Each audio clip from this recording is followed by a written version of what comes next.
Olá, começa agora o Direto da Redação. O Serviço Família Acolhedora, criado em 2018, já atendeu 49 meninos e meninas desde a criação.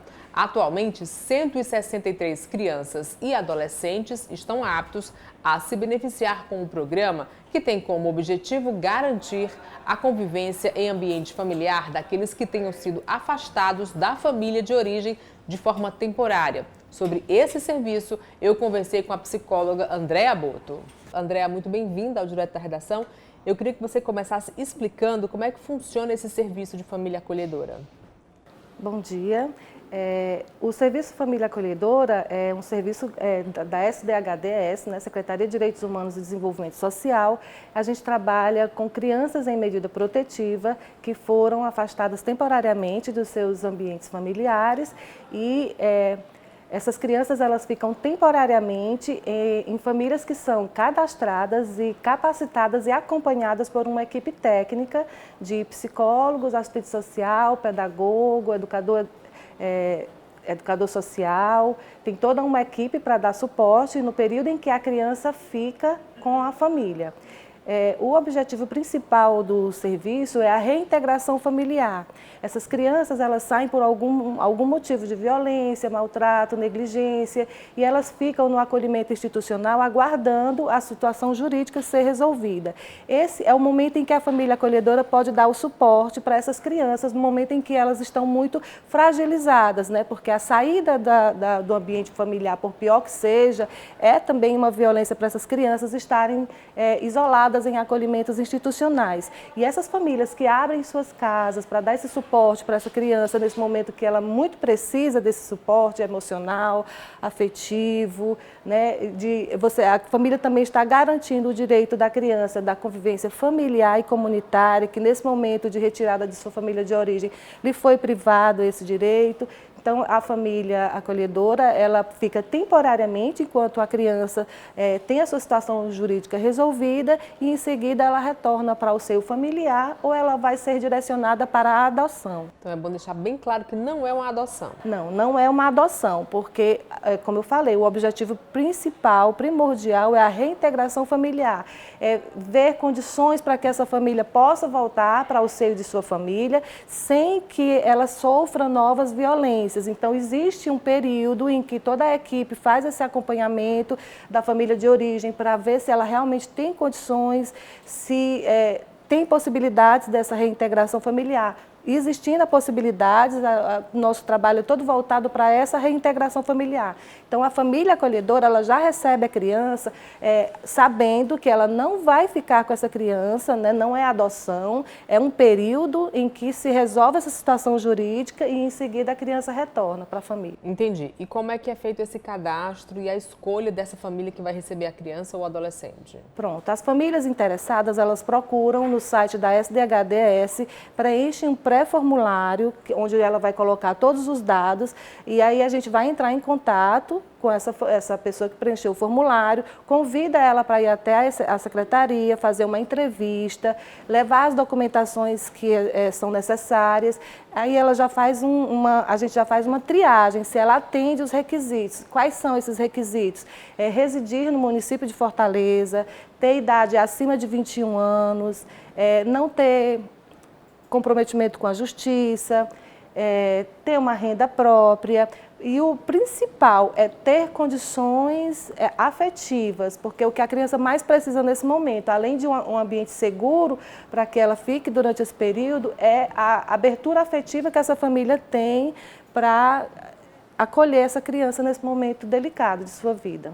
Essa família também tem alguns benefícios do município, né? Que benefícios são eles? Sim, a família recebe uma bolsa auxílio, que é para as despesas que ela terá com a criança, no caso de a criança necessitar de alguma medicação, algum acompanhamento especializado, alimentação, vestimenta e essas necessidades básicas da criança. Então, é uma bolsa auxílio de um salário e ela também recebe a isenção do IPTU. Entendi. O programa foi criado em 2018, de lá para cá, qual é o balanço aí do serviço? Passaram por nós já numa média de 49 crianças e adolescentes. Algumas crianças saem em caso de maioridade, outras saíram já para adoção mesmo, e algumas para reintegração familiar. A gente também teve casos, poucos casos, mas de retorno para o acolhimento institucional, por inadaptação da criança ao ambiente familiar.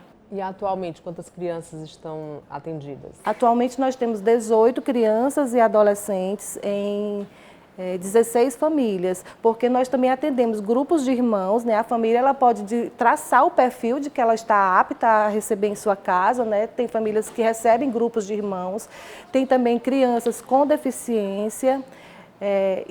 Quando a criança tem deficiência, ela recebe uma bolsa e meia. Auxílio maior. Um auxílio maior, para que essa criança vai precisar de maior acompanhamento, né? Então, a bolsa ela é um salário e meio. Vamos ressaltar qual a importância para essa criança que está aí nessa disputa judicial, que foi afastada do lar por uma maneira judicial, de ser recebida aí por uma família, por ter um convívio familiar.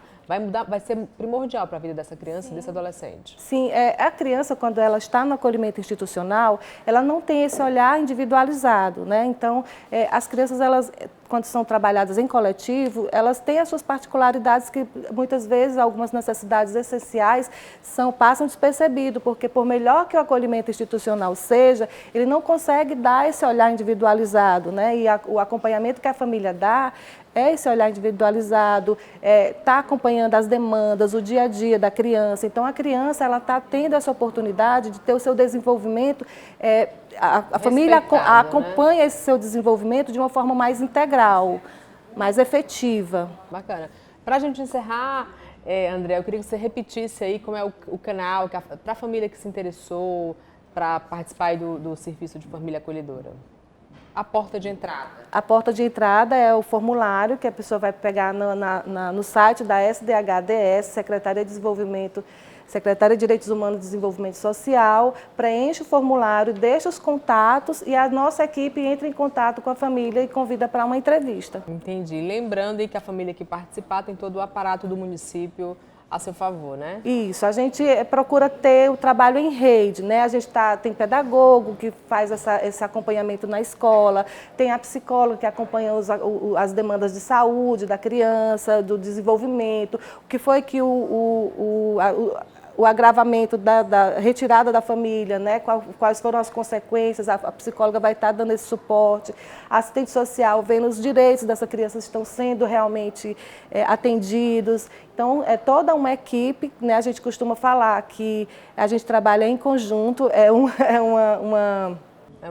como se fosse uma união estável, que a família abre a sua casa para o serviço público, né? E a gente, juntamente com a família, acompanha bem de perto a criança até que ela possa ter o seu destino, né, resolvido, ou retornar para a sua família de origem ou ir para a adoção. Tá ótimo, então, André. Obrigada pela participação aqui no Direto da Redação e parabéns pelo trabalho, viu? Nosso assunto agora é saúde. Nessa época do ano tem crescido os casos de gripes e viroses. É sempre importante fortalecer a imunidade para evitar esses problemas. A nutricionista Monalisa Moreira traz algumas dicas. Confira. Monalisa, muito bem-vinda ao Direto da Redação. Alguns alimentos por si só já fortalecem a nossa imunidade, né? Que alimentos são esses? Pronto, os alimentos fontes de vitamina C, certo? Como a laranja, o limão, o abacaxi, a tangerina. A maioria são as frutas cítricas, né? Mas a gente apresenta também uma alta quantidade aí no mamão, no melão, na goiaba.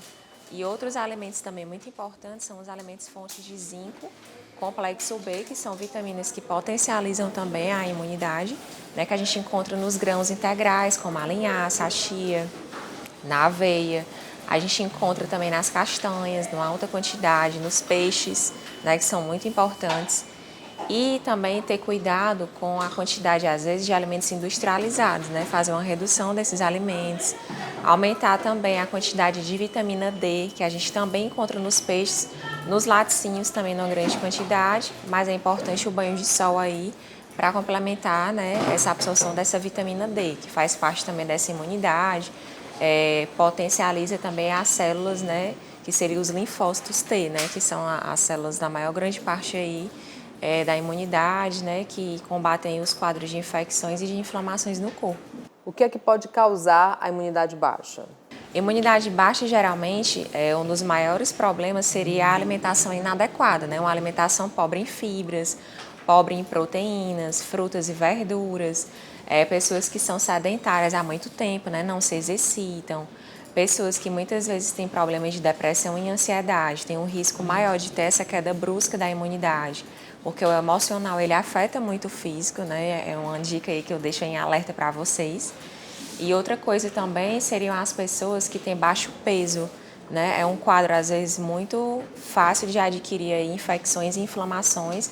As pessoas que não têm também o peso adequado, não só as pessoas em quadro de obesidade e quadros de outras inflamações que são comorbidades, como hipertensão, diabetes, que também já podem ter uma queda brusca devido aos problemas de saúde que já afetam diretamente devido ao uso de medicamentos, né? Mona Lisa, quais são os sinais que o organismo ele emite para dizer que a imunidade está baixa? Pronto, alguns tipos de sintomas seriam as gripes de recorrência, né? As pessoas que têm facilidade de gripar facilmente várias vezes no mês, já é um alerta de que essa imunidade ela realmente não está boa. Outra coisa seria também as pessoas que tenham problemas de pele, né? Que tenham manchas sem aparente diagnóstico, certo? Não é normal. Pessoas que apresentam afta na boca, pessoas que também apresentam queda de cabelo, unhas fracas, cansaço às vezes em excesso, um cansaço também aparente, que não tem nenhum diagnóstico de nenhuma deficiência, não é normal. Muitas vezes, às vezes é pelo emocional, sono desajustado, a pessoa que não dorme bem, ela também pode ter essa queda brusca da imunidade. São vários fatores aí que podem agravar, né? Exercícios também ajudam na imunidade? Com certeza, né? Tem um estudo falando que o exercício físico ele aumenta também a produção de uma enzima chamada iridina, que é uma enzima que ela é responsável, né, pela produção de anticorpos no corpo. E também aumenta também a produção dos linfócitos em uma maior quantidade, né? O exercício físico, além de fortalecer também a musculatura, ele também atua na prevenção também de doenças. Então, quando as pessoas estão doentes, elas não podem exceder a quantidade de exercício. Pelo contrário, quando estão doentes, vai afetar o sistema imunológico devido à carga, né? Fazer esforço físico. Mas quando elas não estão doentes, ajuda no fortalecimento da imunidade. Que vitaminas não podem faltar no dia a dia? Pronto, a principal é a vitamina C, né? Mas na nutrição a gente só suplementa a vitamina C nesses quadros que a gente percebe que a pessoa não consegue absorver só da alimentação. A gente consegue bater a necessidade, muitas vezes, da alimentação. Mas em quadros de baixa imunidade é necessário também esse algo a mais. Essa suplementação de no mínimo 500 miligramas, né, de vitamina C em cápsula. O zinco também de 15 a 20 miligramas, geralmente é uma dose que a gente coloca usual, de suporte imunológico, né? A vitamina D depende muito de como estão os exames, mas a dose usual é 2.000 I, né, que é a dose diária. Muitas vezes tem que ter uma dose muito mais alta, dependendo de como estejam os sintomas dessa pessoa, se ela está com um quadro viral, um quadro bacteriano, o que é que seria, né, essa baixa imunidade, se tem um diagnóstico mesmo. E outra coisa seria também a suplementação de ômega 3, né, que também atua no sistema imunológico. São as principais vitaminas. Complexo B a gente também consegue bater nas proteínas, né, na dieta principalmente, e nem sempre precisa suplementar. Com crianças e idosos, os cuidados têm que ser redobrados? Pronto, as crianças geralmente elas têm um suporte imunológico mais baixo porque elas estão ainda na formação, né, de novas células. Então a quantidade de vitamina C é muito mais alta comparada a um adulto, né? Em relação também à alimentação, a alimentação que ela é rica em calorias, né? Geralmente as crianças mesmo acima do peso ou abaixo do peso, elas precisam de no mínimo 6 refeições ao dia. Já um adulto, nem todo adulto precisa desse tanto de refeições.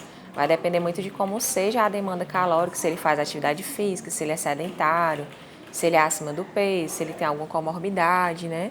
Então, aí as crianças elas precisam de 4 a 5 porções de frutas. Em relação a verduras e legumes, elas precisam de 2 a 3 porções no mínimo. É diferente, sim, a quantidade em geral da alimentação. E o idoso também, às vezes, por conta de já ter algumas comorbidades, nem todo idoso ele tem a total saúde, né? Às vezes apresenta também queda da imunidade, principalmente os que têm quadro também de baixa massa muscular, né? Os que têm os quadros aí de sarcopenia, eles vão ter o risco maior de desenvolver infecções e inflamações no corpo. Então, aí eles também precisam, né, desse suporte imunológico e precisam complementar as vitaminas, né, porque a questão também do sistema digestivo, eles não têm a capacidade de absorver as vitaminas por completo, diferente da nossa fase adulta. Então, muitas vezes, por isso que a gente suplementa mais cápsulas, né, para complementar essa alimentação. Aí suplementa vitamina C, vitamina D, ômega 3. Muitos apresentam baixa quantidade de complexo B nos exames laboratoriais, a gente vê muita deficiência. Então, por isso que muitas vezes não é só a alimentação no caso deles, né? Quais as doenças mais comuns que a baixa imunidade gera? Pronto, as doenças autoimunes, elas estão muito em alta, né? Inclusive, as que mais aparecem são as doenças autoimunes da tireoide, devido a essa queda de imunidade, e as doenças articulares são as que mais aparecem também, né? Quadro de artrite reumatoide, a gente vê que aparece em várias idades, não só na fase idosa, né? Qual a importância de eu procurar um nutricionista para ter aí umas orientações para me alimentar melhor? Na verdade, não existe uma fase certa, né? O certo seria todo mundo procurar um nutricionista para realmente prevenir problemas de saúde, não só no controle ou no combate de doenças ou para fortalecer aí a imunidade, né? A nutrição, ela atua em várias áreas do nosso metabolismo, né? No esporte, atua nessa parte da saúde pública, atua nessa parte do emagrecimento, ganho de massa muscular, mas atua também na prevenção de doenças. Uma pessoa que tem uma alimentação equilibrada, ela sabe o que é uma quantidade certa, ela sabe a qualidade desses alimentos, ela sabe que um alimento mais natural, ele vai ter um potencial de aumentar essa imunidade do que o industrializado, do que só pensar em praticidade. Ela vai aprender cada vez mais isso com o nutricionista a cada etapa da vida dela. Então, na verdade, desde novinho, né, teria que a pessoa aprender a comer melhor com o nutricionista. Não existe uma fase certa. Tem que ir no nutricionista e seguir o que o nutricionista diz, né? Porque não adianta só ir e não fazer É verdade. as recomendações. Pois, Mona Lisa, muito obrigada pela participação aqui no Direto da Redação, tá certo? Eu que agradeço. O Direto da Redação fica por aqui. Até o nosso próximo encontro. Tchau, tchau.